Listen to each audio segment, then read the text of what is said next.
मनोज जरांगे पाटील हे आपल्या विविध मागण्यांसाठी आझाद मैदान येथे उपोषणास बसले आहे। त्यांच्यासोबत असंख्य सकल मराठा हिंदू समाज त्यांच्यासोबत या उपोषणाला असून त्यांची गैरसोय होऊ नये, अन्नापासून ते वंचित राहू नये यासाठी नाशिक कालिका मंदिर येथून जमून नाशिक सकल मराठा हिंदूंच्या वतीने आंदोलन करणाऱ्या आझाद मैदानावर जाणारे त्यांच्या सर्व समर्थकांसाठी पाणी आणि जेवणाची व्यवस्था मोठ्या प्रमाणात करण्यात आली आहे। आज नाशिकहून 3 गाड्या ह्या भरण्यात आल्या असून नाशिकहून मोठ्या प्रमाणात खाण्यापिण्याच्या वस्तू ह्या आझाद मैदान मुंबई येथे पाठवण्यात आल्या। आमचे मनोज दादा जरांगे यांनी गेल्या 3 वर्षापासून उपोषण करणं, आंदोलन करणं, समाजाचं हित होईल हे बघणं याच्यासाठी आज 3 दिवसापासून ते मुंबईमध्ये आमरण उपोषण करतायत। सरकारने त्यांचं आमच्या समाजासाठी जे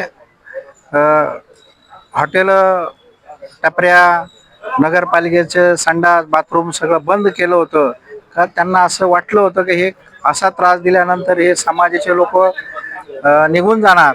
तर समाजाच्या लोकांनी भुके राहिलेत आणि काहीच आश्वासन म्हणजे काही लोकांनी मुंबईच्या काही दलित समाजाच्या नेत्यांनी, मुस्लिम समाजाच्या, मराठा समाजाच्या सगळ्या लोकांनी एकत्र येऊन बरीचशी मोठी मदत केलेली आहे। बुद्धविहार चालू करून दिले होते, मुस्लिम समाजाने त्यांच्या शाळा चालू करून दिल्या होत्या। सगळ्या समाजाच्या लोकांनी आमच्या मराठा समाजाला हेल्प केलेल्या आहेत आणि सरकारने हे ध्यानात ठेवलं पाहिजे। तुम्ही जेव्हा बंद करशाल तेव्हा आमच्या आया बहिणी त्यांनी सुद्धा त्यांचे हात चालू झाले आणि लाखोच्या संख्येने दररोज जेवण, एक रोटी, चटणी आपण तिथं घेऊन जातोय। हे सरकारच्या लक्षात आल्यानंतर आता तरी सरकारने जागा झालं पाहिजे आणि ज्या ज्या लोकांनी पाठिंबे दिलेत त्या लोकांचं आम्ही अभिनंदन करू। आणि आठवले साहेबांनी आम्हाला खास करून मोठ्या प्रमाणात पहिल्यापासून 2007 पासून आम्हाला पाठिंबा दिलेला आहे, त्यांचं मी मनापासून कौतुक करतो।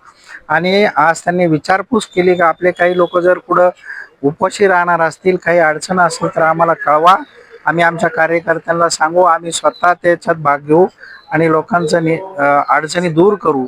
अशाच सगळ्या राजकीय लोकांना सद्बुद्धी मिळो आणि लवकरात लवकर मराठा आरक्षण आम्हाला दिलं पाहिजेत। सरसगट कुणबीचे दाखले ओबीसीतून मिळाले पाहिजेत अशी अपेक्षा आमची आहे। या प्रसंगी विलास पांगारकर, अण्णासाहेब पाटील, राम पाटील, नितीन सुगंधी आदी जण उपस्थित होते। वृत्तसंकलन विभाग, एबी न्यूज, नाशिक।